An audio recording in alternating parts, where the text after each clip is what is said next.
Alright, we're gonna be jumping in with JoRoSaR. Hey boys, he says, hi! So our casting is gonna be completely biased because JoRoSaR is the best Zerg player you will ever see. He's pretty good. Let's take a look at his profile, just for funsies. JoRoSaR is currently in Platinum, he's in the round of 32 or 64 right now? Probably 64 would be my guess. 64. Platinum player. Not match history. Where do I want to go? Leagues and ladders. Here we go. I know JoRoSaR has some pretty good. He plays a lot of team games too. Yeah, there he goes. Masters 2v2, Masters 3v3, Masters 4v4. Platinum 1v1. That's fine, man. JoRoSaR is a boss. Damn.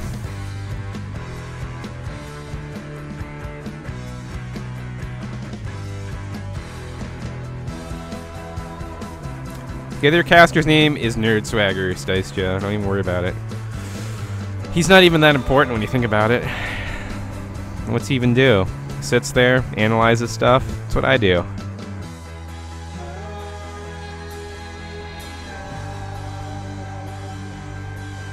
Alright. Well, we're waiting to get into this game, guys. I hope we get more of Snoot, though, today. Holy cow, that kid impressed the crap out of me right there.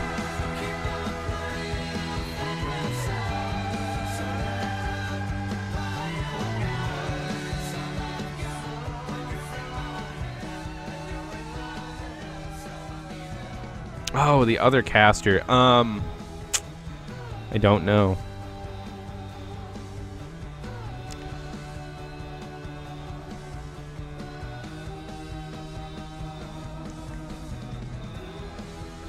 Spencer, you ready? Yep, I'm ready when you are. Both players ready? Yep, click the go button. Alright, I never host. I never.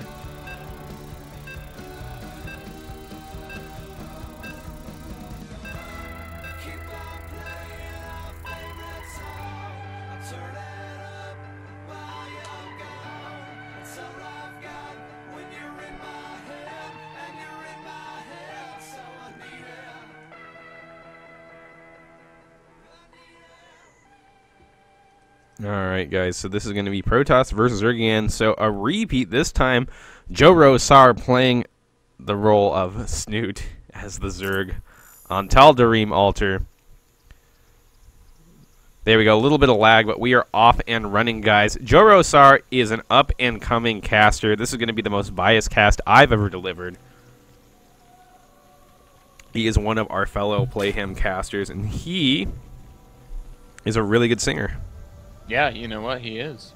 He's like Broadway style. Yeah, he's got that whole kind of like, you know.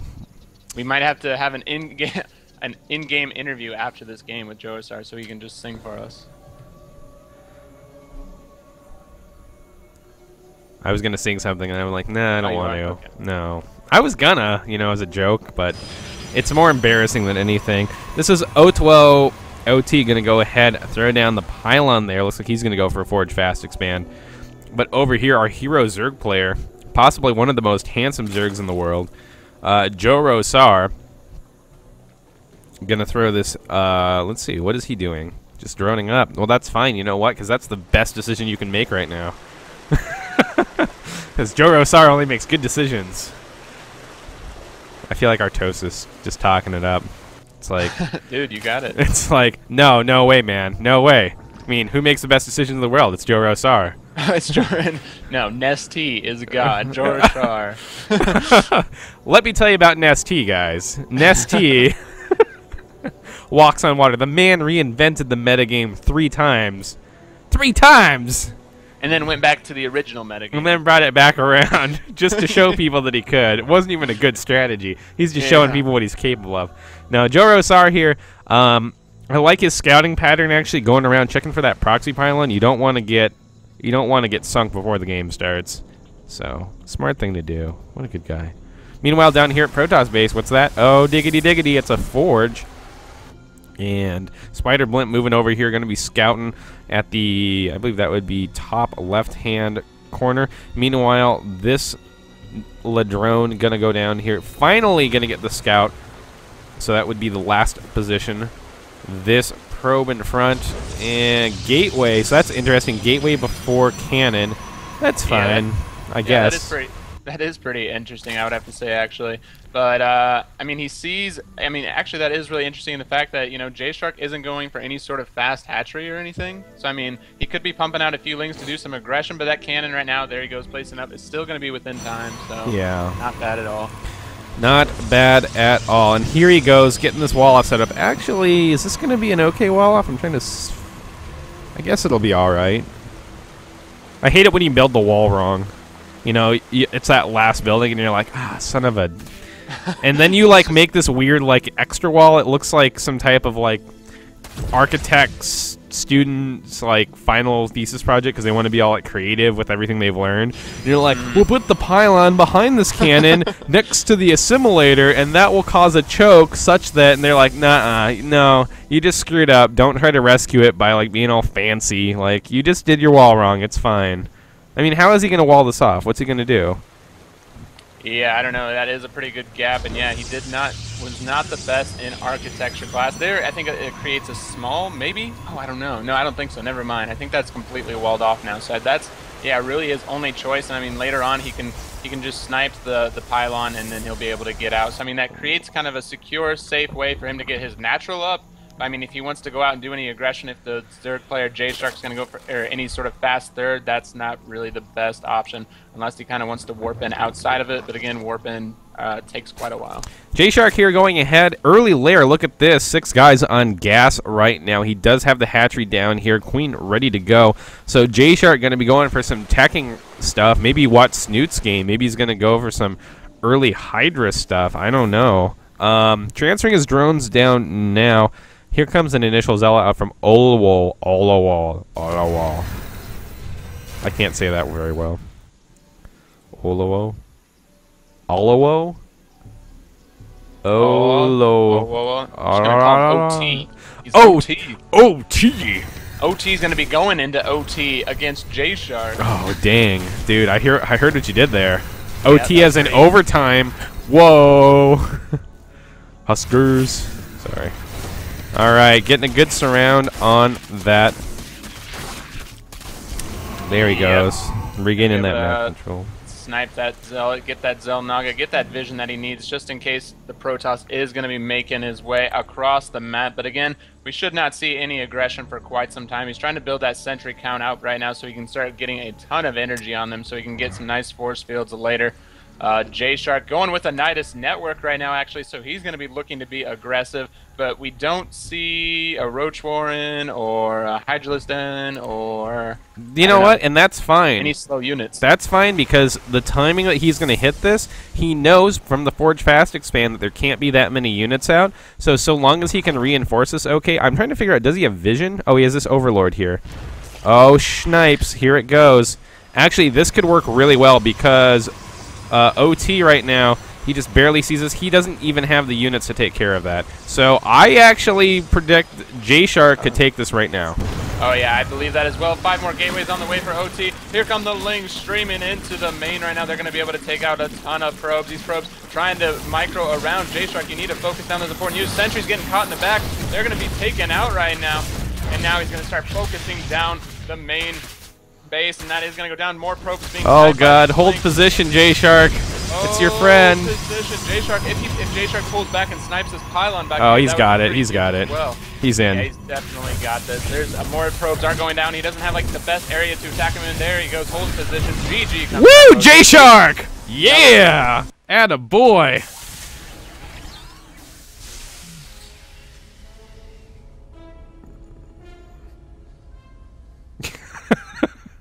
Most biased cast ever.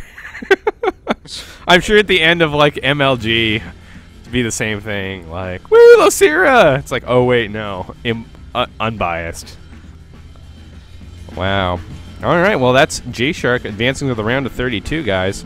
Stay tuned because we got more great Playhem EU $100 daily action coming up in just a sec.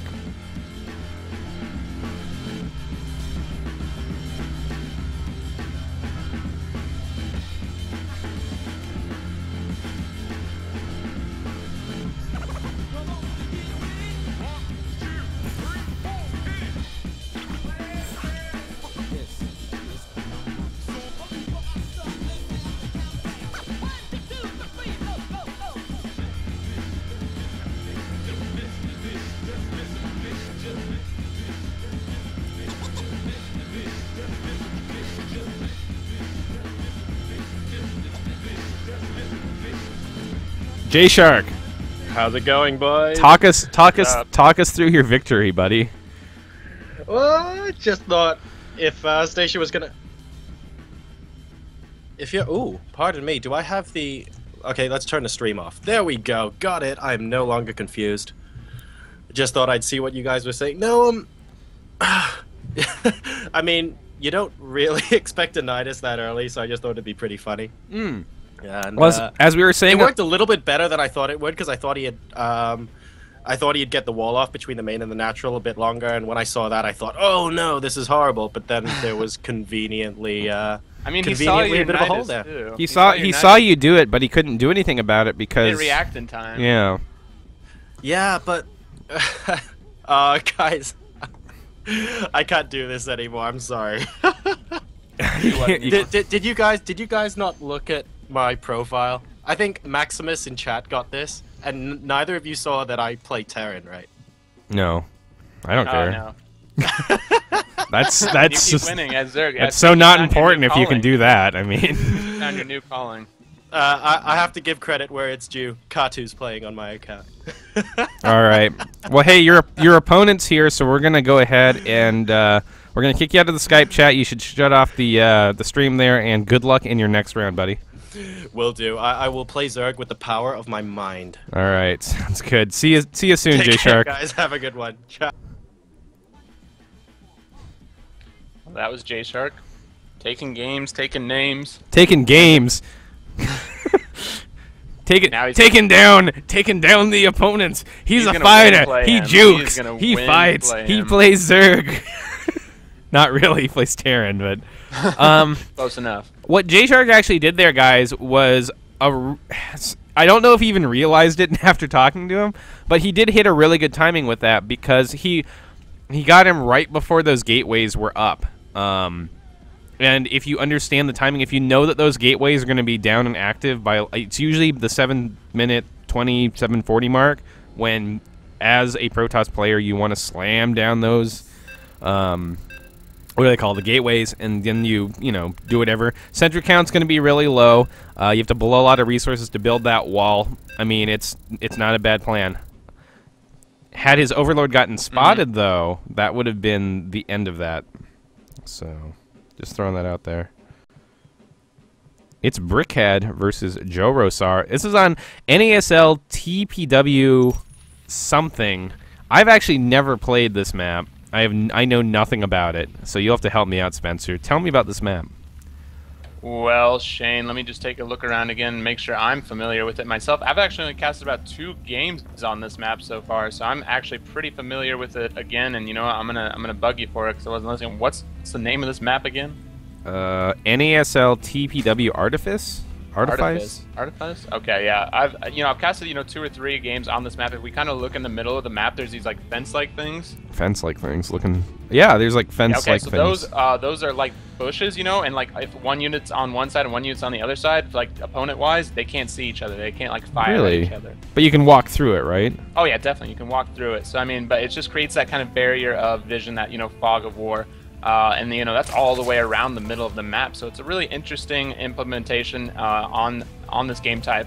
I feel like the Zerg, this is the only positions I've seen as well. I haven't done cross positions yet, so I don't know if it's just these or what it is, but I feel like this is a really nice one for Zerg players because they just expand straight down basically, right? Which continues to have them away from their opponent, and it's a pretty small map, like pretty small reinforcement between both of their naturals. So spreading that creep right away is really important. J-Shark gonna go ahead, send his initial drone down, checking for those pylons in his natural. Always so good, so safe. He's gonna go ahead and move on now. Looks like he does have an inclination. He does have a feeling. He's gonna go ahead and move on up here. Get a quick scout off. Actually, I have casted a game on this now that I take a look at it. Yeah, have I? Yes, I have. Yes, I've casted like 1 game on this map. Going to be annoying here. Attacking that SCV, he's defenseless because he's trying to go ahead and build up that thing. I really hope J-Shark goes for another Nidus network. This expands, this base in the middle, wow. This base here for the main base for Brickhead is pretty expansive as we look kind of to the right. So, I mean, if you don't have that right building placement, I mean, it's pretty easy to throw up a Nidus network, Shane. That's true. He's going to go ahead and get an extractor trick off here. Not a bad idea. Definitely slows down Banshee play, tech play, and gives you an idea what's going on inside. Full wall off here from Brickhead with that last supply depot coming down there. Here's the expansion coming up. This hatch for JoRoSaR. Let's take a look in the main. We have one gas up. Pool almost done. I think that he waited, if I'm remembering right, he waited a little bit last time to get his second extractor up, so I don't see him necessarily doing that just yet. The same thing we saw last game. Brickhead moving in. Oh, go ahead. We are going to be, oh, excuse me. We are going to be seeing a Reaper expand, of course, come out of Brickhead right now. He's sending that Reaper across, like I was saying. It's kind of a small map, kind of a short distance. So this Reaper's going to get over there fairly quickly. He's going to be throwing down that expansion. And the one thing that, me and Katu were talking a lot about yesterday is these maps, all these recent new maps have been going for this kind of really narrow choke style at the natural, as you see. There's those destructible rocks, right, Shane? Yep. So a lot of maps have that, like Metropolis, Metropolis, excuse me. It's just a word. Just a word, buddy. I know. Calm of the Storm has that. We see Cloud Kingdom having that narrow choke for the natural. And that just creates for a more defensive style. I mean, you can get that natural up a lot easier. All you have to do is throw up one bunker. For Zerg, you have to throw up like one spine crawler to keep them at bay. So, I mean, that creates for those longer macro games because of those smaller chokes, I believe. Yeah, I mean, definitely the way that map designers are setting up their maps are different than what we saw before, which are kind of linear style maps. Like, I want to say like Desert Oasis, Backwater Gulch, which kind of focused the battle either to one side or the other, and the middle of the map was just kind of very plain and boring, and there wasn't really any tactical maneuvering that could be done there. Now we have maps, like you said, ESV Cloud Kingdom, ESM? Yeah, ESV. ESV Cloud Kingdom, and then one of my favorite new ones, the one with the space shark on it. Oh yeah. What is that map? Oh, yeah, something AE. Sandshorn Mist. Yeah, AE. yeah. And they've got really interesting kind of geometries to them, so that even though it is, guys, this is StarCraft, you can't really have, like a squiggly map or something weird like that. And JShark trying to get in here with a few lings. They're going to be thwarted away, so he's going to realize right now that Brickhead is on 2 bases mining. He's got mules down, so... but, wait, did something happen here on the map? I don't believe so, Shane. Nothing too crazy still going on right now. That Reaper actually didn't, do a lot of damage earlier. Baneling Nest out for JShark, so maybe he's going to be going for some 2-base play. Since he said he's kind of unfamiliar with Zerg, that he plays Terran, I wouldn't be surprised if he's not going to go into a macro game and he's going to try and end these pretty quick, which looks like is what he's going to be doing. He's going to try and go for a Baneling bust, I believe. Yeah, I like the fact that Brickhead's going to go ahead and start building the supply depot wall to kind of thwart that. It eats up a lot of Banelings, allows you to control the space in front of your base pretty darn well. I kind of have a feeling that JShark could be in for some trouble here, just due to the fact that even if he is really successful here, killing these SCVs, denying this command center, it doesn't stop the fact that right now in the base of Brickhead, he's currently got his tech up and running. He's going for Siege. It looks like there's another tech lab, so it's going to be Marine Tank. And here we go. Link's coming in. Engagement, Baneling bust going through right now. That tank getting caught out of position. JShark doing a lot more damage. He's going to be able to pick off so many SCVs, trapping them, sandwiching them between that geyser. There he goes, taking out so many. If we see 10 have gone down so far, the supply depots have not dropped. The SCVs are stuck. They cannot get by. These Marines are trying to help. There we go. Baneling's being morphed as well, and I think JShark is going to be able to take this game as well. Wow. JShark going to be their Playhem champion of the day. This is ridiculous. It is. And by ridiculous, I mean awesome. Here we go. Here's the bust. Siege tank 1 up. He needs to get a good connect. Oh, both of those so weak. He can get up there, focus it down. Focus it down. There he goes. He's up in the base. Just a few lings. Oh, they all die with 1 shot from that siege tank. Oh, my goodness. But again, he took out so many workers. 17 workers killed right there. So 46 drones to 17 SCVs. We could see JShark kind of transfer into anything that he wants right now. He can go any tech path.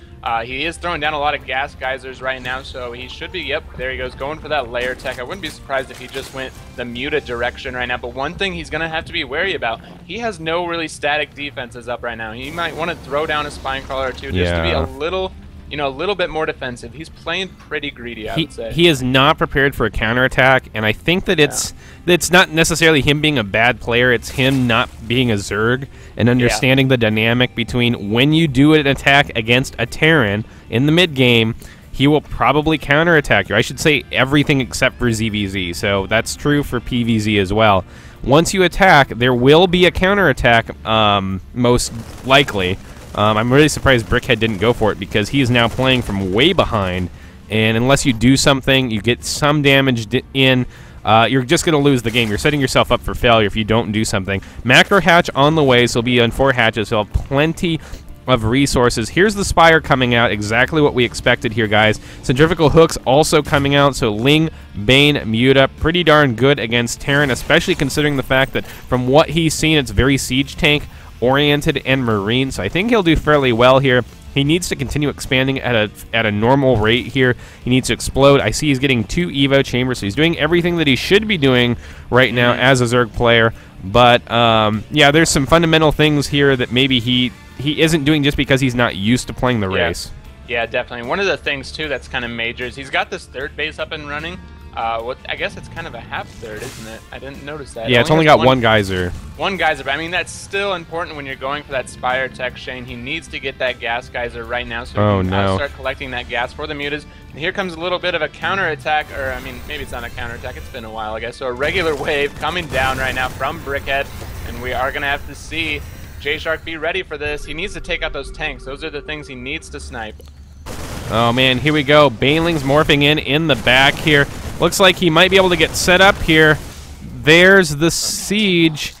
And is he going to finish? He's going to have to be really careful. 42 more Lings are in production, and those Marines aren't being microed around, so they're going to be cleaned up fairly easily. Now it's just the tanks. 2 tanks sitting out, so he should be able to clean up those pretty easily as well. And again, there's not a lot of offense back at home for Brickhead, so I mean, there could be a counterattack from JShark, and he could do a ton of damage. There's about 3 tanks. I mean, that's pretty defensive, I guess, so he might not be able to break through that, but he should start to get some mutas out. Muta should be on the way, just like you said. He needs to take this gas geyser because right now he's trying to support Ling, Bane, Muta off just 4 geysers. It's not going to be enough. 48 more Lings in production, so I guess he's just going to go for Ling Bane right now. Did he make any mutas? No, he didn't. I think he was going to, but then he stopped. Yeah, that's when the attack was coming down when the Spire just finished, so he's kind of worried more about that and defending. He's got a ton of Lings out right now, 92 Lings, you know, sitting on 73 drones compared to the 38 of his opponent. We should be seeing those mutas pop out any minute. There's 3 mutas finally. He is a little kind of supply blocked right now. He can't really do anything else. There, we do have 1 Overlord going down, sending him into the red. Brickhead kind of doing a drop at the 12 o'clock position. He just wanted to lift his force up from his main base to over here. Yeah, I think that was going to be a drop until the point that the Overlord spotted it, and then he decided, well, that's probably not a good idea, actually, because he already knows it's coming. And JShark being really active here. Going to get these Lings up here, just a few mutas. He needs to get more mutas out, 8 more in production. At this point, he can go ahead and sink the rest of his supply in mutas. He needs to be harassing with it, though. He's not really doing much with them. And, you know, right now, 3 or 4, not enough to apply any sort of definitive pressure. Here we go. That's a good number, though. It looks like about 11. Let's double check. Oh, yes, 11 on the field, plus 1 flyer attack about to finish. Go ahead, Spencer. I mean, Shane, there's no defenses back at home for Brickhead. All he would have are these Marines. There's no turrets up or anything, so he could go back into the main base of this, pick off all these supply depots, pick up all of these SCVs, and do a ton of damage. So yeah, JShark, again, not really familiar with the race and what he needs to kind of do with those mutas. You need to constantly be using those and trying to find some type of hole in the Terran's infrastructure. Oh, man, here is a drop coming down in here. And this queen gonna go ahead and, sure, why not, transfuse the hatchery. Sure, why not? So again, and JShark, you know, again with the positioning that he has with his army, he should be expanding a lot more as well. He's on 4th base right now, finally taking those gas geysers. That's gonna really help with the muta production. He did take the gas geyser in his 3rd, just no drones on it.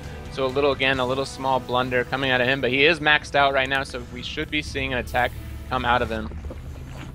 He's playing his Zerg very much, actually, like Terran. where he's kind of waiting until he gets exactly the perfect unit composition that he wants. Yeah.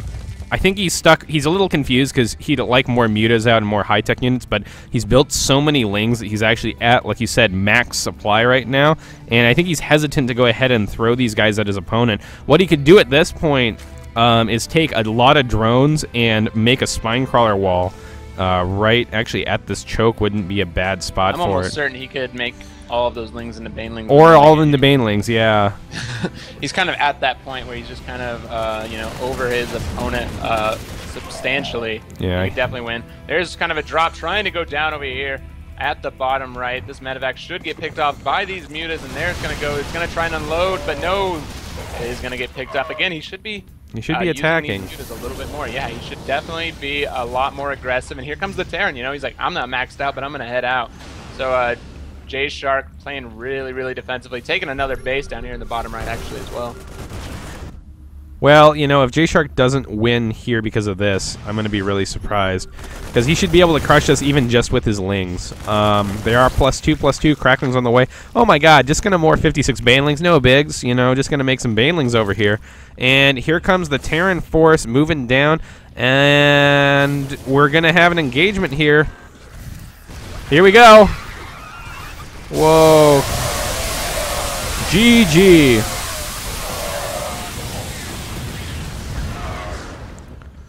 There you go, GG. All right, guys. JoRoSaR going to be taking that. JoRoSaR moving into the round of 32. I'm going to go ahead and throw myself on some tunage, and we're going to have another interview with him in just a second, guys. So hold on to your socks. We got a commercial coming up.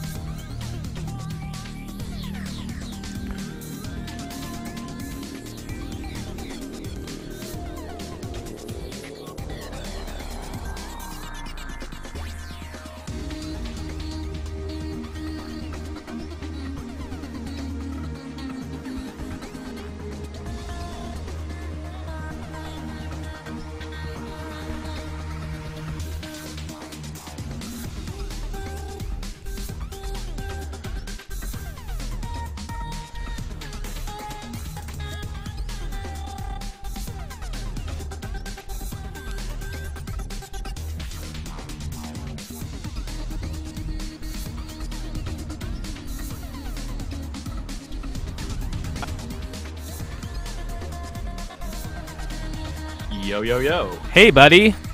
How's it going, man? That was some sick Zerg play right there.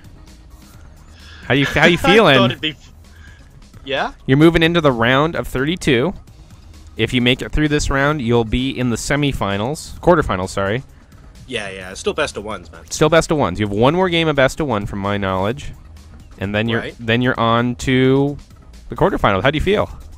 It's they're best of ones, man. Anything can happen. I mean, I was so far ahead the last game. It was I just thought the banelings were a bit of fun, you know. Yeah. And, we were wondering why you didn't attack. They were like 70 or something, right? I saw 56. You were morphing at once right there, but I just held the button down, man. But my question is, why didn't you attack earlier? Because I mean, you had the advantage. You were at max supply. You knew you had an advantage. Were you just funning around at that point? Well, like you said, you know, I'm just. Maybe it's because I don't really know. I mean, someone told me on Skype that you guys mentioned I was playing Zerg a bit like Terran, and I guess I'm kind of more used to having like the unit composition I'd like ideally before I sort of hit about 180 supply. So it's a bit annoying when you're just already maxed out, and it's like I want to change my unit composition, but you can't. Oh, so. Boom! Who said that in the cast? I did. Oh, jeez. Man, making me sound smart. Yeah. So, yeah, I guess it was just a bit... there was a little period where I wasn't sure what was going on, but I knew I did a lot of damage early on, so I guessed probably... You definitely could have done a lot more damage with those mutas, too. I mean, you gotta fly those around into the main of the Terran and kind of poke around a bit, you know? Kind of get some use out of them, but... Otherwise, maybe I thought it was I'll good. do that a little bit more in the next game. Like, I know. I mean, yeah, I'm not trying to be like, oh, you're the worst. I know you haven't played Zerg or anything, but so... Yeah. And you just know, and when going Zerg, take those gas geysers as quick as you can at every base, like right away. Right. Sure. That third base, I like had a half gas geyser or whatever. Yeah. Well, I felt like you got in your Spire up, and you were like, okay, well, I've got my Spire up, and now I will. And then you had to morph a lot of banelings, so the gas that you were going to turn into mutas, because you didn't have it anymore, you were a little unsure as what to do. right? 200, 200, you know? No, I'm talking about way before that, when the first push came. Oh, right, yeah. And you were basically, you had enough gas to make, I think, 7 or 8 mutas. 6 or 7, something like that. But then here comes this push, so you had to dump that gas into banelings just to survive. So at that point, you were like, well, I will just make lings. And that was fine. You know, you had plenty of those. So I think you did great. It kind of worked. I mean, at the end of the day, like, he didn't actually micro his Marines that well when I moved the banelings in anyway, so he was left with something like, what, 3 tanks or something like that? Yeah. And all you need is, like, 8 lings to clear that up. They were still siege, so they weren't going anywhere. Sure. Well, man, good job. I think you're going to get into your next game fairly soon. I actually want to know where GL Snoot is, because Snoot, Norwegian pro player, fantastic guy. We saw him play some Masters Zerg before we started following you. Here we have Snoot and Yogan moving in. This is going to be the next round, GSL Metropolis, the round before the best of 3 start. So we're going to follow this game. JoRoSaR, good job, man, and good luck moving forward. Shane, do you literally have 1 minute? I do have 1 minute. Invite Katu to this call very quickly. Let me see. Actually, I don't think so, because both players are ready and they want to go. Oh, okay. So. Oh, no worries then. All right, well, you guys get a chance to have a chat to us later. All right, yeah, I will. Shout out to Stacia and Ben, and thank you everyone in the chat for making this experience an absolutely hilarious one. Thanks for joining us. Have a good one, John. Cheers. All right, guys, and just like I said, we are ready to get into GL Snoot versus Yogan. I guess I'm in charge, so I'm ready to go here. This is going to be a ZVT on GSL Metropolis. GL Snoot, man, he's so good. It's so gross. I mean, he's no JoRoSaR, but... oh, man, we got to follow the winner of this one, too, because the winner of this is going to go off to face Mao's